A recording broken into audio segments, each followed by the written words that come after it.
Well, thank you so much, Shankar, Tom, and Mao for the enlightening presentations, which reveal the important history and people and institutions involved. So let me ask the first question. Tom and Shankar, you contributed not only to recombinant DNA technology, genomic technology, respectively, but also to commercialization of technologies you developed. May I have you to say more about the profound impact of DNA on biotech technology and biotech industry? Tom, you were a pioneer of recombinant DNA technology. At Cold Spring Harbor, a few weeks ago, there was a celebration of the 50th anniversary of recombinant DNA technology, a seminal development after the double helix. Perhaps you could tell us about that? Well, it was an extraordinary conference that unfortunately many of the people who were part of the pioneering aspect of that couldn't be there. But it was a comprehensive meeting that started basically from DNA and went all the way through to the final session in which there are two examples of gene therapy. And so it really provided a view of how fast the field has gone since the discovery of DNA, from knowing almost nothing about DNA to being able to design drugs to actually cure people by gene therapy. And so it was an inspiring meeting, and I'd say the remarkable thing I felt is that to go from the discovery to that end in such a short period of time was truly remarkable. Thank you, Tom. Shankar, you pioneered the synthetic chemistry methodologies that have been used in the most popular DNA sequencer. And the human genome, after the Human Genome Project, the next generation sequencing has really transformed the medicine. I'd like you to comment on that revolution, which you took part in it very early on. So I think DNA is, for me, the ultimate information molecule, and new techniques are helping us to build greater understanding about its function and relevance, particularly to human disease.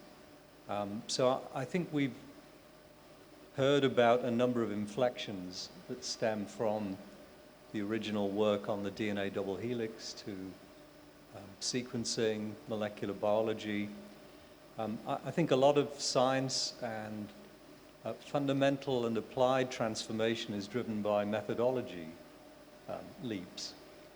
And so the leap in sequencing at volume and scale in a cost-effective manner, I think, is having an impact. I think we should mention genome editing, which is perhaps at an earlier phase, but it springboards from human genome sequencing, molecular biology, double helix. Another area worthy of mentioning is actually DNA synthesis.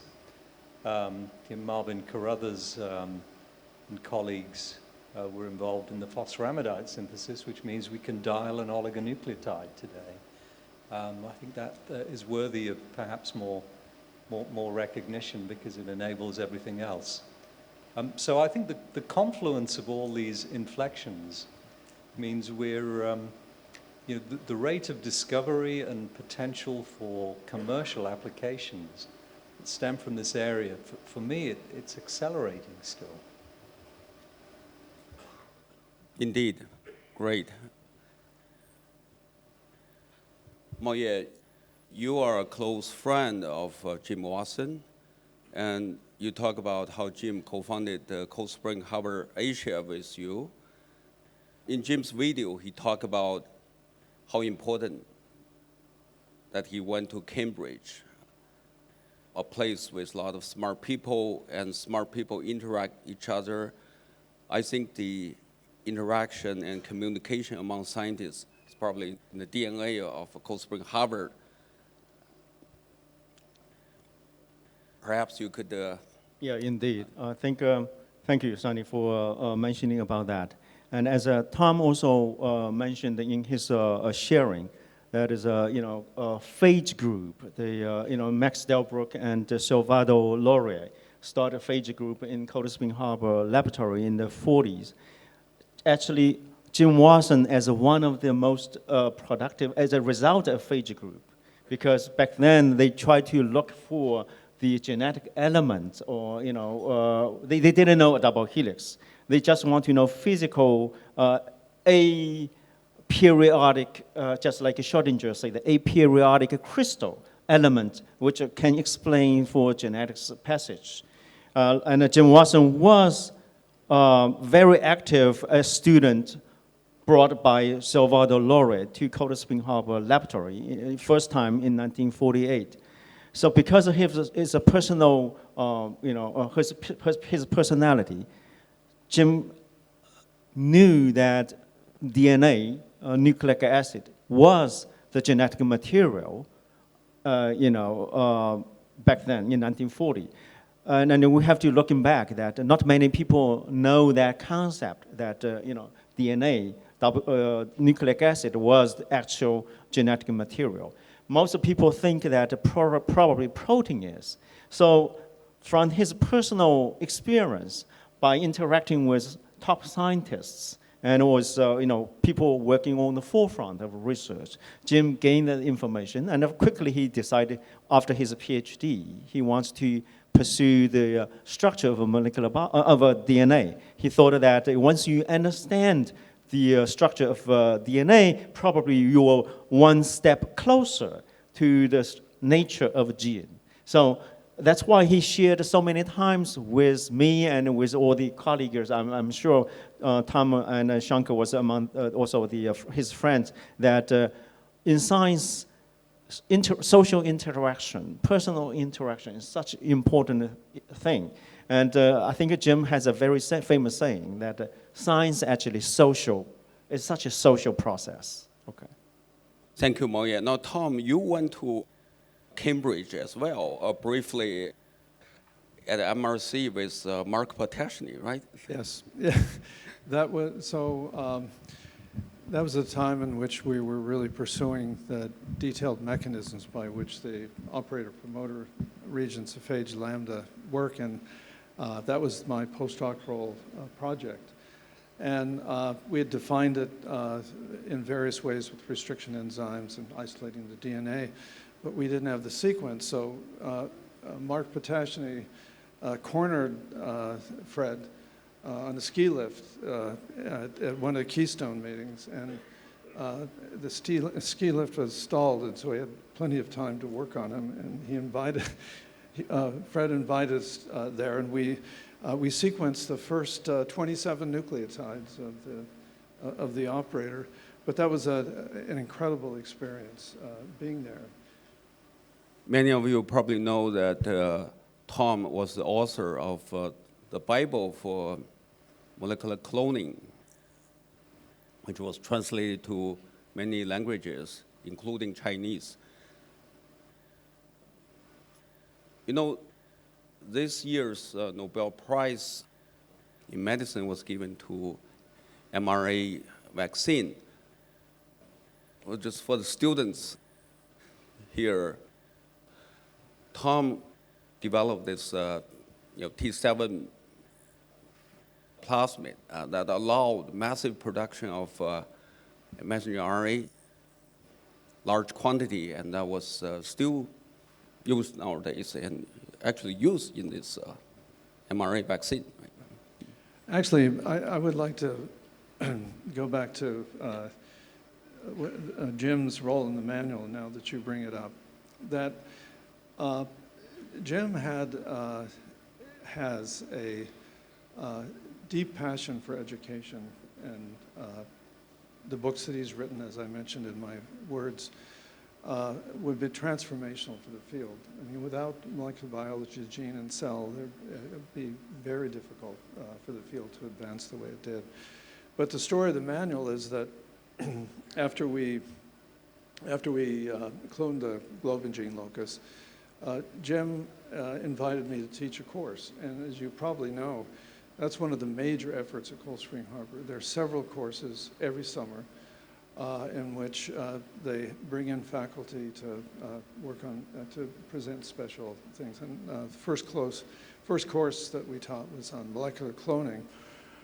And at the end of the course, he approached me and said, wouldn't it be great to have a manual?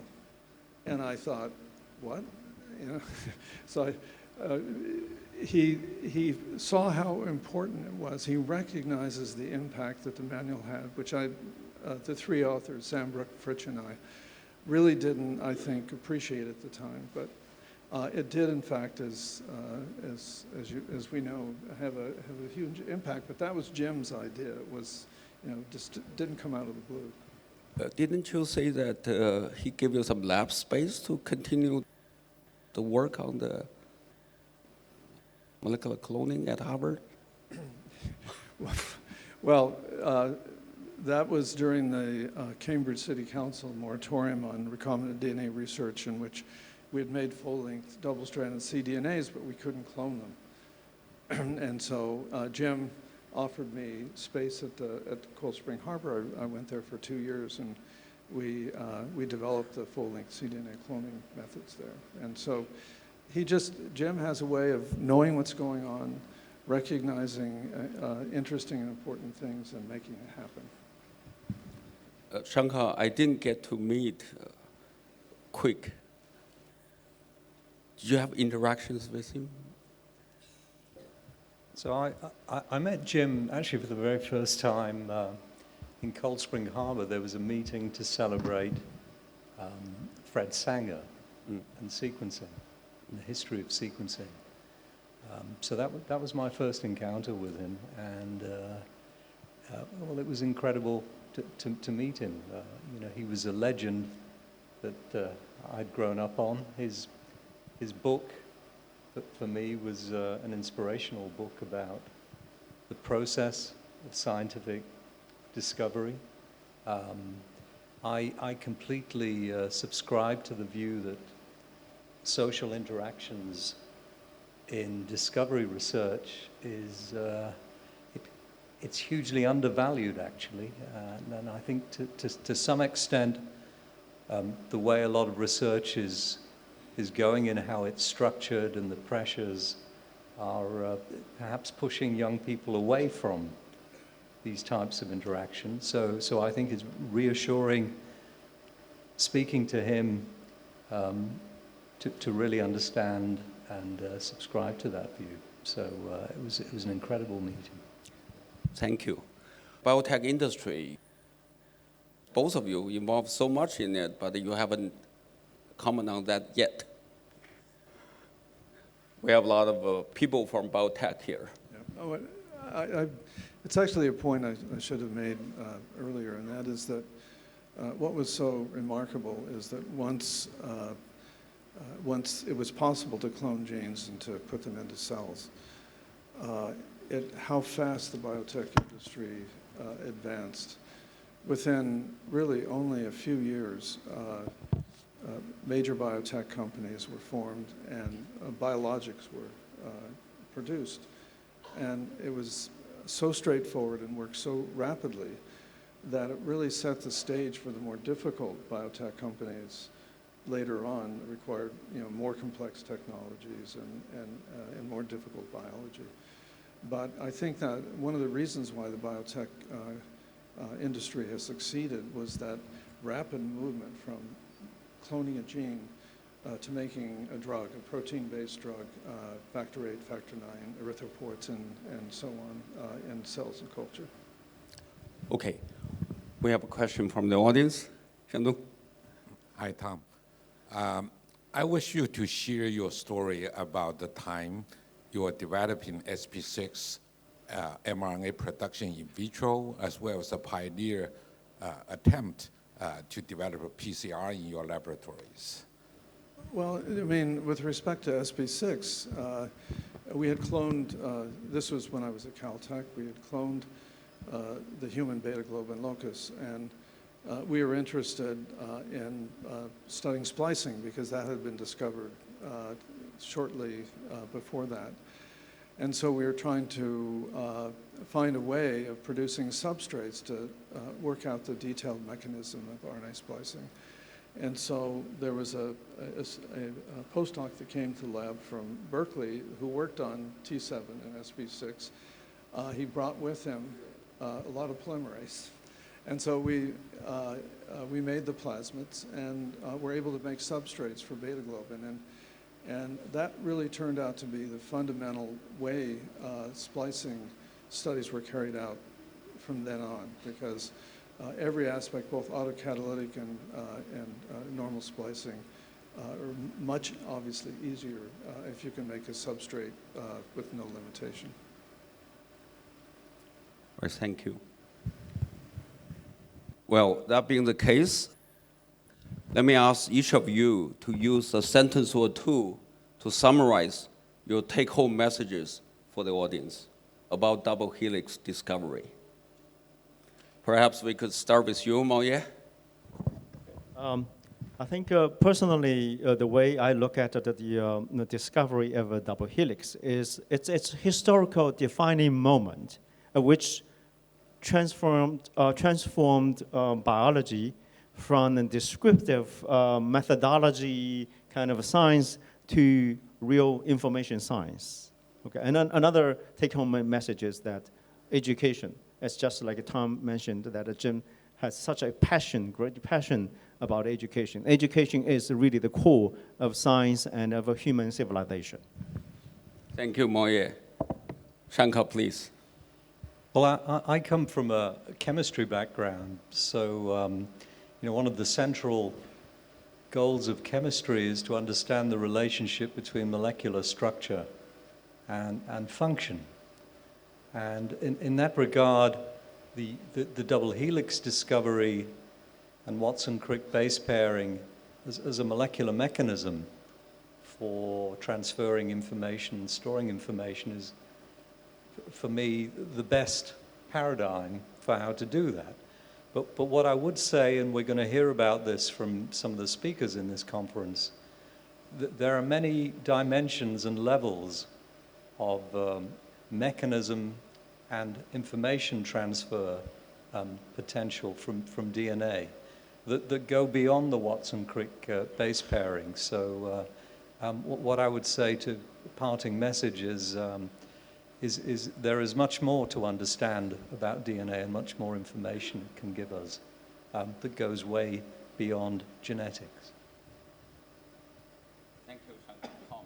So, I go back to a comment that was made a few times this morning, and that is that the beauty of the structure was so apparent, so immediate, and the implications were so obvious that Watson and Crick pointed out that there's if you will, an art in a way about this. There's something about the beautiful structure that indicated how the molecule worked. And I think that that is in many ways why the field moved so quickly, because instantly one knew how to approach fundamental mechanistic questions. And so that was, to me, one of the great inspiring things about the discovery of DNA.